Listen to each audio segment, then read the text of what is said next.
We should, yes. So I hope you guys have been following our live broadcast throughout the BETT show. It's the final day of BETT, but you can still come down here and register at the Excel if you want to run around and take a look at some of the amazing innovations in educational technology that are happening here. And our first guest is Sten. Hello. From Hello. FabLab, and From you're going to FabLab. tell me about the innovative things you're doing with libraries. Okay, so thanks for having me, first of all. Pleasure, You're pleasure. Welcome on the show. So actually, we are going to launch a package now, specifically for libraries, and that will be called FabLab, which stands for, obviously, Fabrication Library. See what you've done there, I like it. Yeah, we did it on purpose. So what our company is about, we provide the infrastructure for FabLabs and makerspaces, like the usual suspects on digital fabrication. So that means like 3D printers and laser cutters, CNC milling machines, a lot of electronics, obviously, vinyl cutting, etc. These are like the base. This is like the basic tools that you need to create a really rich learning environment. And we've seen the last year a lot of interest from libraries to also invest in this kind of approach. And I think that the values and the mission and vision of libraries, they very much are lined up with things that happen in makerspaces and FabLabs. So it's about democratizing access to these digital fabrication tools. It's also about engaging and empowering people. So that's kind of it. It looks at first it looks like a bit odd because we know libraries from books and CDs and things like that. But if you take a close look at it, it's really about empowering people. And for example, all things that are related to digital fabrication is something that can really empower people. That's what you see here on the BETT show. It's a fascinating story because libraries have had a real challenge over probably the last 20 plus years about how they reinvent themselves in the 21st century. Yes, It's indeed. so sad that libraries are closing and That's right. kids don't have access to And they're great study Yeah. areas. And to take And- equipment traditionally found in workshops. And neutral place. It's an objective place, and it's actually the perfect fit for these kind of activities. And it can bring people from communities back to each other. You have the seeds for co-creation.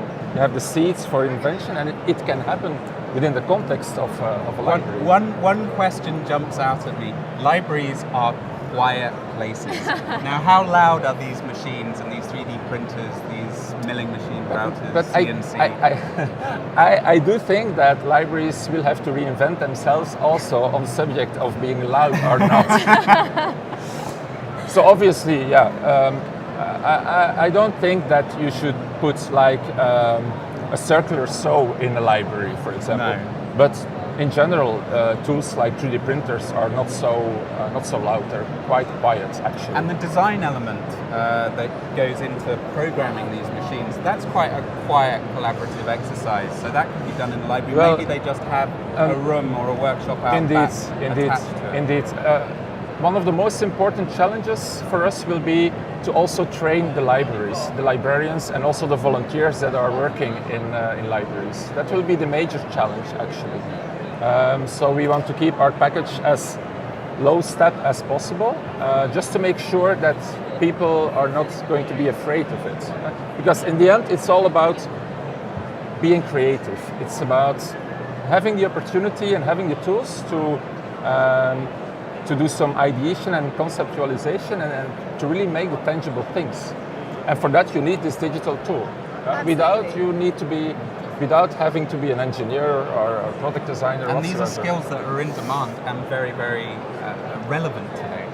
Yeah. So what's been the feedback that you've got? I mean, obviously you're doing something incredibly creative, but with innovation comes disruption and perhaps putting a few people's noses out of joint. So has it been positive? Has it been what kind of reactions have you had?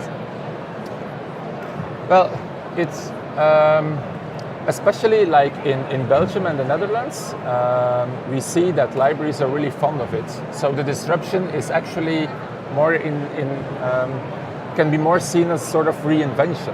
Instead of libraries closing and struggling with finding a position that makes them relevant, now they see the opportunity to become like super relevant.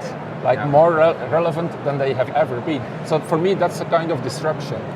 Access to these tools, both in terms of getting your hands on CAD programs, engineering applications, being able to play with the new technologies that 3D printing comes, that CNC brings, is a great thing, and access to that is really limited at the moment. It's very much limited. Maybe universities, maybe some maybe schools, universities, some but colleges, indeed. But for the general public, it's not yet really accessible. So that's why I think it's a super good idea to bring that into the libraries. But more general, on an economical or on a society level, I think that giving people the opportunity to create their own things will make them less consumers and more like active citizens and prosumers, people that can become more autonomous. And for me, these are kind of very important values that we need to foster. So kind of going off the back of that, you talked a little bit earlier about defining your mission and your vision. Where do you see this going in the future? What do you want to see happen? Well, it's a difficult question. I think that regarding STEAM, so a lot of schools around the world are really into it, and they understand that you have the tools for STEAM education. But of course, we should not limit education to STEAM only. And the thing is, what are the things that we care about? It's about communication. It's about physical and mental health. It's about having a cultural background. It's about creative thinking. Now, I have a background in electronics, and I'm a maker, and so for that I've always been super interested and fascinated by science and technology and in making things. So for me it's kind of obvious that things like FabLabs are a natural, rich learning environment. But I think that schools should invest in these kind of rich learning contexts for everything that we find valuable, and so not only for STEAM education, but also for languages, for history, for art, things like that. Now, I mean, it's ever present these days that funding restrictions, funding cuts, budgets for services, and the strain that puts on local authorities, county councils. How is this funded? Is it coming out of their existing budget? Do you work with sponsors? How do you go about making sure that these facilities can be put into libraries and people can get access to them? Yeah, I'm quite passionate about this thing. I can tell. And if you have a lot of passion, it's more easy to persuade people to invest in this. So I talk to teachers, to school principals. I have a mobile STEAM machine, which, to be honest, is the coolest booth that you can see here on BETT. We are at booth 460, and it's a mobile van, so you can enter the van. There's a lot of interactive I've seen it. I've been things. walking around. I've seen the van. So you can enter the van and you see all the tools that are typical for a FabLab. So what I do, I go to schools, I go to libraries, I go to communities. And you show them how it works. I even go to the European Commission because we are in Brussels, and we show people what is possible. And that's the whole thing. You can talk about it, but what is more powerful is to show it and to let people experience the power themselves. Well, Sten, I love the story, I really do. I'm sorry we don't have more time to chat to you about this, but I do wish you all the best. It's a fantastic campaign, getting STEAM projects, 3D printing, CNC machines, design and technology into libraries, reinventing libraries beyond just the traditional dusty old books. Yeah. So thank you, Sten. Now, before you go, very quickly, can I tell you a really bad teacher joke? Yeah? Go on then. Which one shall we pick? Ooh, gotta pick a really cheesy one. How about this? Teacher, I hope I didn't see you looking at John's exam. Student, I hope you didn't either. That's awesome. We do apologise. Thank you for No problem. Thank you for coming on and telling us Thank about you. FabLab. Thank you.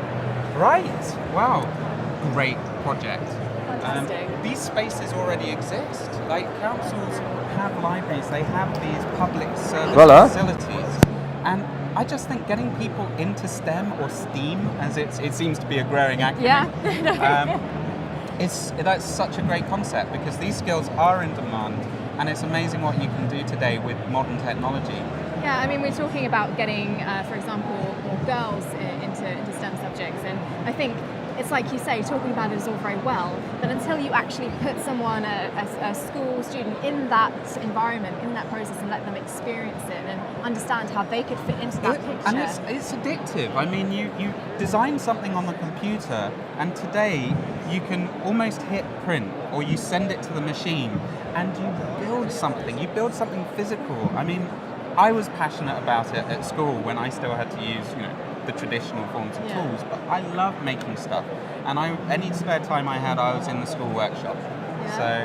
So, turned into an engineer. So it does lead to lifelong learning, and all the other core subjects that brings in maths, physics. It's so important. But no more librarians hushing you. Ooh. Changing the model a bit. Yeah, librarians are going to have to reinvent themselves.